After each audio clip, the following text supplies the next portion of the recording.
Okay.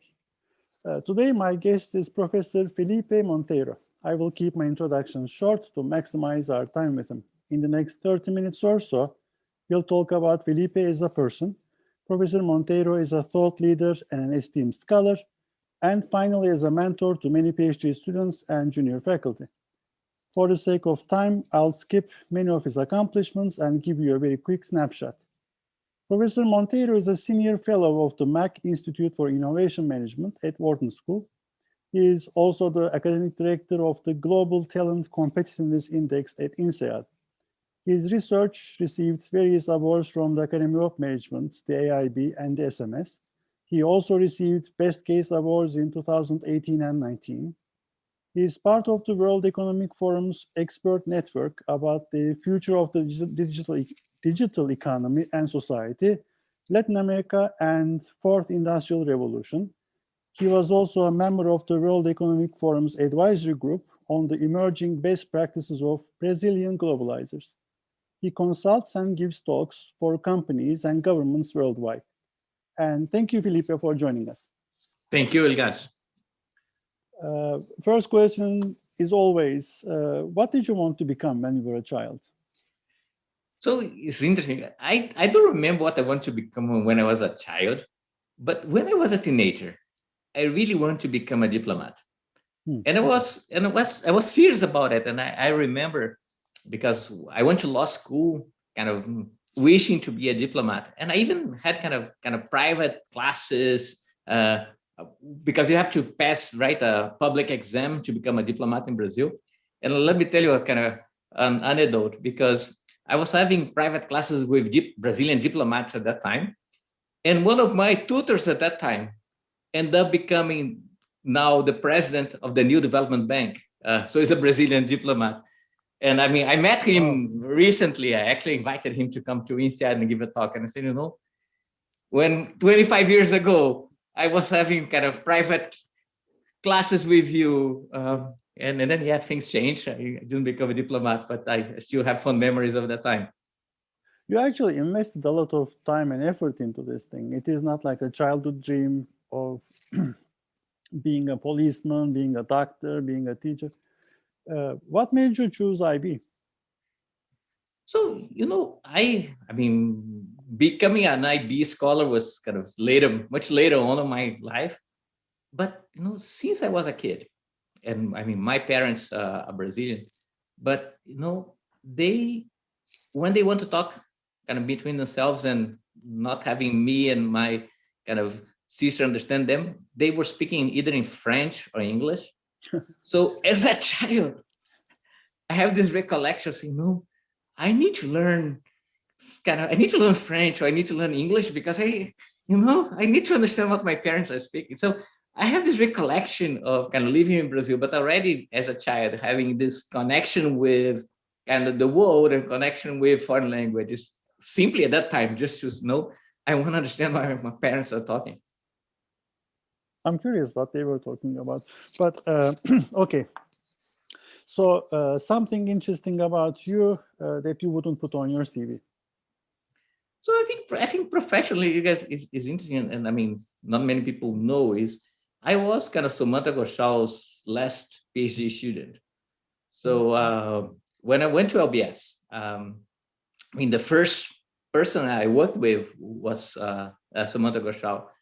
And I remember, right, I learned a lot from him, and we ended up writing kind of a couple of cases and some managerial journals, but I think it was too bad that he passed away before I graduated, and I was already working with Julian Buckenshaw as well.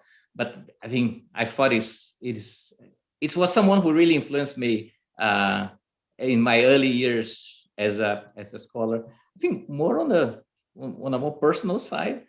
I think what's kind of funny about my day-to-day is, I'm Brazilian, my wife is Argentinian, my kids were born in the UK, we now live in France. So literally, every day we speak 4 languages here at home, everybody with different accents, nobody understands each other. So, when you go to the classroom and you're teaching about IB and those things, it is something that I come back home and say, I know exactly what it means. This was funny. Okay, if you stop doing what you're doing today, what would you do as a second career or as an alternative? I think, if I look and maybe, right, to have similar experience, I think already now, right, I teach, I research, but I also kind of consult to a number of organizations. So I think maybe, right, the most immediate ones, yes, no, if I were not an academic, probably I would be kind of doing what we teach, either as a consultant or having a business career. I think if I go and say, think about also the things that I like and sector that I like, I love I love wine and I love wine tasting. So if I think, if I could do something different, maybe I would kind of work for a winery and think about the globalization of that winery, how we, that would be a fascinating sector to work. It is fascinating. Okay, let's talk about regrets. Have you got any regrets? Do you have one wish, one thing that you wish you would have done, but you didn't? I don't think I have I think, first of all, I think we are so lucky, and I'm so lucky and so grateful. So I cannot pinpoint one major regret, but if I look back, probably the things that I regret most of the time were, being too worried about how to control the future and being too worried about what's going to happen, and maybe sometimes not enjoying the moment. So if I look back, especially maybe in my PhD years, maybe I was too worried at that time, and I wished I just kind of enjoyed those years without worrying too much what would happen after graduation. What did you learn from your biggest failure? Well, I think most of the time, I think the learnings are really about self-awareness, at least to me, are really about understanding what really matters to me, and what are my most important values. And I think most of the times when I think you fail, it's because you deviate from the things that really matter to you. I don't know if that makes sense to you. It does. It does make a lot of sense. While my guests are talking with me, I'm always thinking about what would be my answer to the question. And more interviews, I think I'm getting more regrets and more things that I'm remembering. Okay, what are you most proud of? I think, yes, someone like me who has I left Brazil 20 years ago. I think maybe the thing that I'm most proud of is although being far away from the people that really matter to me there, my family, my friends, I'm really happy to have managed to keep a very close relationship with them despite the distance. And to a certain extent, I think this is important to me, not only what it means to me, but also to show to my children that people who are important to you, it doesn't matter if they are distant, you can still have meaningful relationships, and you can nurture and keep those people really in your life. So I'm really proud as I look and I think about my friends, my old-time friends, how we're still very close friends. Perfect. Now let's switch gears to research for the sake of time. Let's say you're stranded in a small pub, locals don't know who you are, and you're talking to people who don't read your work regularly. What do you say? How do you explain your research to these type of people? Maybe another way of answering that question, say, how would I explain my research to my mother, or and people who really don't understand what we do? I think the way I try to describe what I do is, I'm really interested in understanding how organizations go to other places to learn. And there's so much knowledge in different parts of the world. And there's so much that they can learn from. And despite all this potential of going and learning from these different places, many times they don't. Many times something goes wrong. Many times they don't pay attention to those opportunities. Why? And I say, what I love to do is really going and talking to those organizations and really spending time with them, understanding why sometimes the potential for that learning doesn't materialize. When I talk to my mother about what I do, she says, like, we know that already, so what's new? So you're luckier than I am. So what are a few of the omitted variables in IB research, things that we understudied so far? I think what's most difficult for us to study are things which are happening inside organizations, which are very hard to observe. I think there are many. I think to me, some of those which I'm really interested in is understanding internal processes, things that are happening in many times they are not visible. Let me give an example. So, I was talking about learning and going to different places to learn. I mean, a lot of what we do, or a lot of what we can do is kind of many times looking at location choices and then looking at patenting, right? And you say, yes, multinationals located in Silicon Valley, now they are patenting about technology there. I think what is hardly observable, and I think to me, we need to spend much more time is, okay, from the moment you locate there to the moment you start patenting, what's happening, right? What's happening inside those organizations? So I think getting a sense of variables which are really related to internal processes, how people are behaving. I think this is very important. Not easy to do, but I think very important.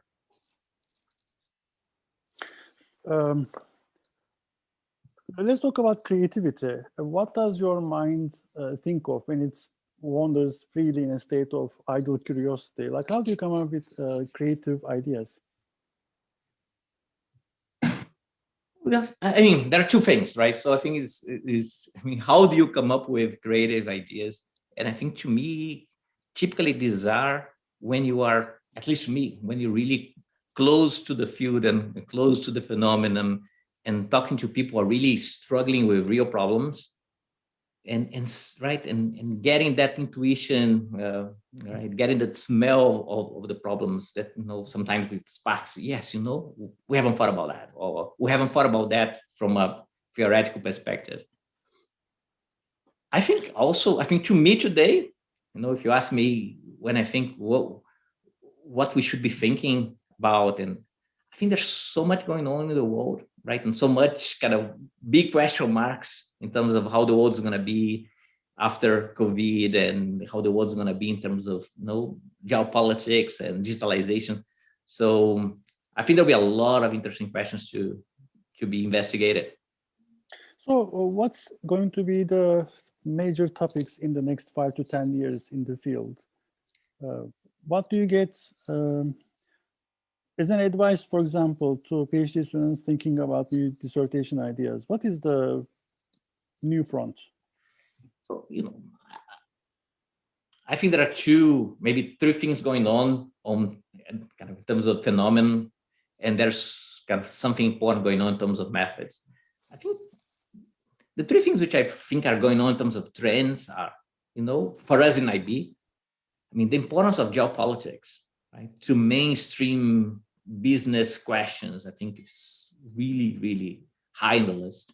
I still remember you guys going to AIB. I think it was AIB Vancouver. And then I remember Dominique Barton, the former CEO of McKinsey. I think one of us asked him, what keeps you awake at night and what? And I remember, still at that time, maybe 10 years ago, he was saying, I'm really worried about geopolitics. And I remember at that time, it was not that clear to me. And now I see why, right? Maybe why he was saying that. So I think there's this main issue that I think will impact a lot of business. And maybe in that sense, more on forcing more localization, right? Less kind of pushing against globalization, if I may say so. I think the opposite force there is, I think what's happening in terms of digitalization and digital transformation has an incredible, right? Is opening incredible opportunities for firms to be more global. And so I think it's very, right, the creation of new ecosystems. So I think it's very interesting to see those two things, those two forces and how they will redefine global business. And I would add a third one, which is really how the mindset and how people are changing their mindsets in terms of what is acceptable or not acceptable as we think about sustainability and as we think about social responsibility. So if I think about the scene of international business and how multinationals think about their global strategies. I think those three things, right, those three forces are really kind of create many avenues for us to understand global business. And I would add, so I was saying more in terms of trends, I would say that for us, right, as students, as researchers, I think what's interesting methodologically, right, or in terms of what's possible to do is there are so many new methods to capture data. Right? So both the availability of data, but also how you treat the data. That, right, not even our dreams before we say, wow, how would you get this amount of data, right? How would you really interpret it? How would you really analyze it? So I think, right, these are new frontiers that if I were starting my PhD now, I would be really excited to see, wow, both in terms of what's happening in the external environment, but also how we'll be able to capture and treat it. I think what we need to be working on is how do we ask, right, the right questions, relevant questions. Sure. Felipe, I mean, you've seen a progression since Ghoshaal's times, right? From Ghoshal to today, you've seen an evolution in IB. We are evolving into something. During this evolution, what did we lose? What did we gain? How do you see the field? Yeah, so I think one thing that we lost, or at least we're doing less. And let me tell you another anecdote. I remember one of my first kind of seminars in my PhD program was to talk about kind of one of Ghoshaal's books. So I went to him and I say, Sumantra, I have to prepare the summary about your book. What should I tell my colleagues, right? And then he was almost upset. You should tell them that they should go and talk to managers. They should go and this idea that they would be asking questions that are only relevant to academics. It doesn't make sense. They should be right. And he was saying, look at me. You see in the book, I was talking to all those big companies. So I think somehow, I think a lot of us, for different reasons, right, we may have lost part of that influence and part of that kind of access really to the top managers in the top organizations, right? So I think I worry about, right, how many of them are really reading and listening to us. I think on the other hand, I think we gained a lot in terms of, right, our ability to, right, to measure, to test, right, to be more scientific in a number of dimensions. So I think to me, it's kind of, let's use the apparatus that we have now, but let's use it to answer relevant questions, right, that are important not only to us, but also important to the world, right, and important that will really have an impact on how business is done. I mean, underlying theme in your conversation, in conversation with you is, we need to talk to managers, we need to get to figure out what's happening in real life and see how we can research it, right? So where do people start? Where do the patient goes to a company, knocks on the door, says, what are your problems? What is your suggestion for following that type of research? What should they do? Yeah, I'm not sure I have a kind of a good recipe, but at least kind of different approaches. I think for me, the first thing is if you are really interested, right, in genuinely relevant questions, I think managers would be interested to talk to you, right? Because you are, right, the questions you ask, or the way you asking those questions are really relevant.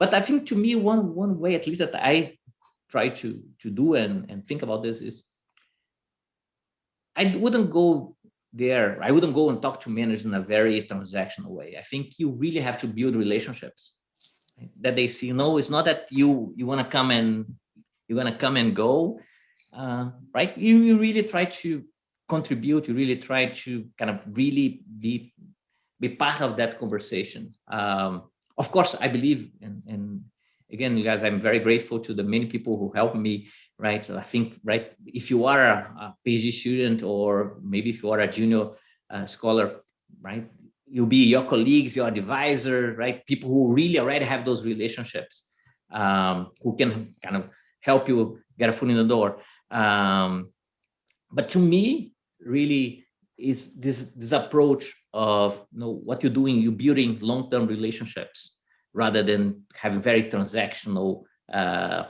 relationships. I think this is really important if you want to have this type of access. This was very good. Thank you. Felipe, what was the best advice you received when you were starting out? You know, I think for me, I think that there is the advice of kind of different senior faculty really pushing me really to say, no, you have to work on things that you really love. And I think this is true. I mean, this idea of many times people might be kind of tempted to go to what is the latest, what is going to be more promising, and they forget about what they really like. And I think in our careers, right, in our profession, I think you really have to work on things that you really, really like, because you'll be working with those issues for so long, okay, that if you're just kind of working, researching, teaching of things that someone else thinks is right, is the latest trend, but it's not what you really love, I think it's going to be very short-lived. So I think maybe the best advice I heard is, you know, forget about what people say is trendy, forget about what people say is going to be the next thing, work on things that you think you're going to be passionate about, enthusiastic about, right, for a long time. That's spot on. What are the skills other than I mean, these students are getting trained, junior faculty are already trained in techniques, like empirical techniques. They know the theories. What other things do they need to develop for a successful career? I think it's very hard, right, for all of us to really come up with really meaningful questions, right? Questions which are, right, puzzles that people really be interested in those puzzles, questions which are really kind of shifting perspectives. So to me, I think the ability of, it's almost like, how do you see things in a different light, right? How do you're not just trying to make a very incremental, small contribution, just repeating what everybody else is doing. But I think it's not easy, but I think it should be, right, an ambition. It should be something that, yes, you know, I'm really looking at those problems and I'm really trying to see them in a different light. So I think that's one. I think the other one, which I know, you guys, is, right, you see a lot of, I see a lot of seminars, I see a lot of job talks. I think one thing that's many times surprises me is when people have kind of very good results, but they have no clue of what's really happening, right? The mechanisms, or they have no clue about what's really happening in the world. So my sense is kind of the ability to show the results, right? Whatever you're doing, but also to understand what's behind them. I think it's very important.